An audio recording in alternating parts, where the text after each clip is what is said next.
تبارک و تعالی کا فرمان فرمایا وَأَمُرْ أَهْلَكَ بِالصَّلَاةِ وَاسْتَبِرْ عَلَيْهَا، اپنے گھر والوں کو نماز کا حکم دو اور خود بھی اسے پابندی سے ادا کرتے رہو۔ سورۃ طٰہٰ آیت نمبر 132۔ تو معلوم ہوا اس آیت مبارکہ سے اپنے گھر والوں کو بھی نماز کا حکم دو اور خود بھی اسے پابندی سے ادا کرتے رہو۔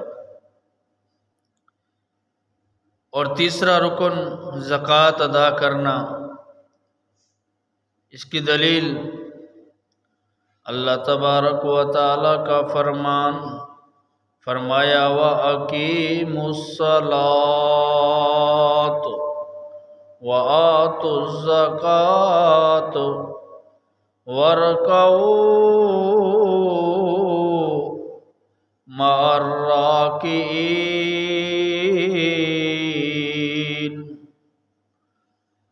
سورۃ البقرہ آیت کا نمبر 43۔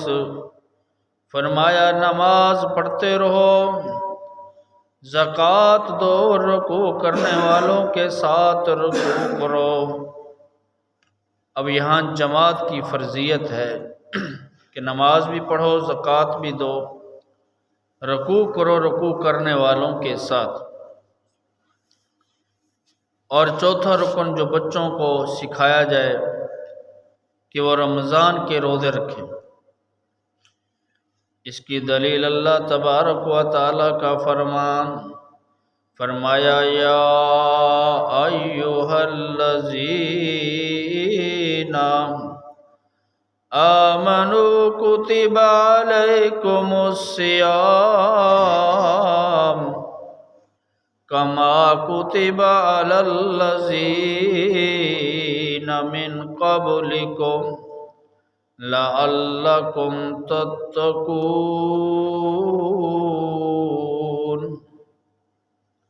سورۃ البقرہ آیت کا نمبر 183۔ فرمایا اے ایمان والو، تم پر روزے رکھنا فرض کیا گیا ہے جیسا کہ تم سے پہلے لوگوں پر فرض کیا گیا، تاکہ تم تقوی اختیار کرو، متقی بن جاؤ، اللہ سے ڈرنے والے بن جاؤ۔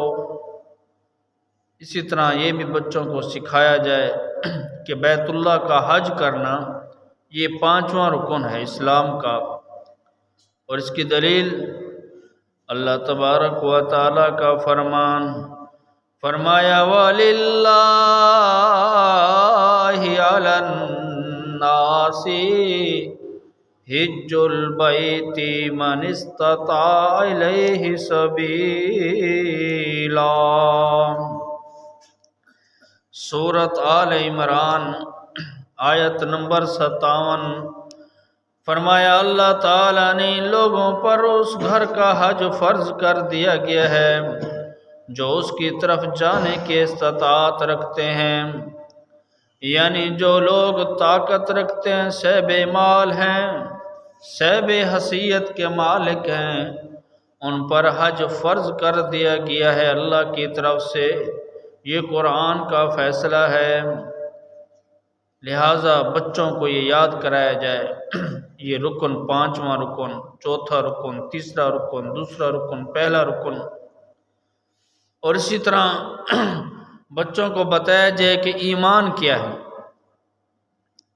ایمان دل کی تصدیق، زبان کے اقرار اور اعضاء کے عمل کا نام ہے، یعنی آپ دل سے یہ تصدیق کرتے ہیں کہ اللہ ایک ہے، رسول اللہ صلی اللہ علیہ وسلم اس کے بندے ہیں، اور زبان کے اقرار کے ساتھ، اعضاء کے عمل کے ساتھ نماز پڑھتے ہیں، رکوع کرتے ہیں، سجدہ کرتے ہیں۔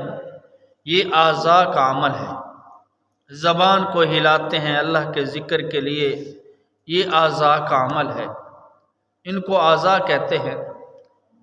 ہاتھ اٹھا کے اللہ کے آگے دعا کرتے ہیں، یہ بھی اعضاء کا عمل ہے۔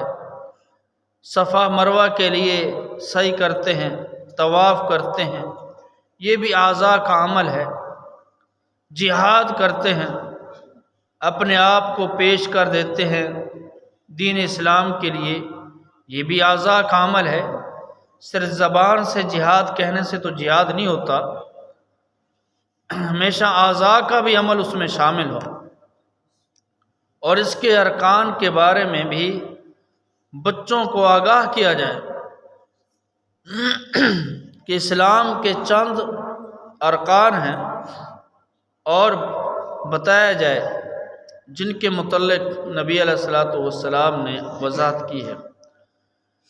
نبی کریم صلی اللہ علیہ وسلم کا فرمان فرمایا، ان تؤمن باللہ وملائکتہ وکتبہ ورسلہ والیوم الآخر والقدر خیرہ وشرہ من اللہ۔ فرمایا ایمان یہ ہے کہ تو اللہ پر ایمان لے آئے، اللہ پر یقین کر لے، اس کے فرشتوں پر ایمان لائے، اس کی کتابوں پر ایمان لائے، اس کے رسولوں پر ایمان لائے، آخرت کے دن پر ایمان لائے، اس بات پر بھی تو ایمان لے آئے کہ اچھی بری تقدیر اللہ کی طرف سے ہوتی ہے۔ اس کا حوالہ صحیح مسلم حدیث کا نمبر 8۔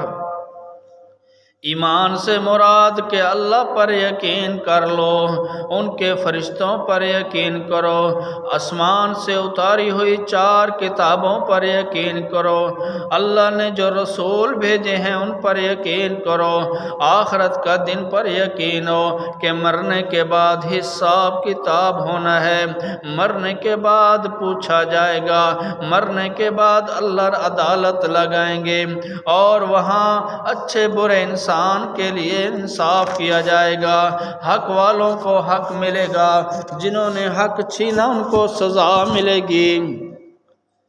اسی طرح یہ بچوں کو سمجھایا جائے کہ اللہ پر ایمان لانے کا مطلب یہ ہے کہ اللہ کے وجود کو تسلیم کرنا، اس بات پر پختہ یقین رکھنا کہ اللہ ہی ہمارا پروردگار ہے، وہی خالق ہے، وہی مالک ہے، وہی تمام تر عبادات کا مستحق ہے۔ اس کی دلیل اللہ تبارک و تعالیٰ کا فرمان سورۃ لقمان آیت کا نمبر 30، فرمایا ذالک بأن اللہ هو الحق وأن ما يدعون من دونه الباطل۔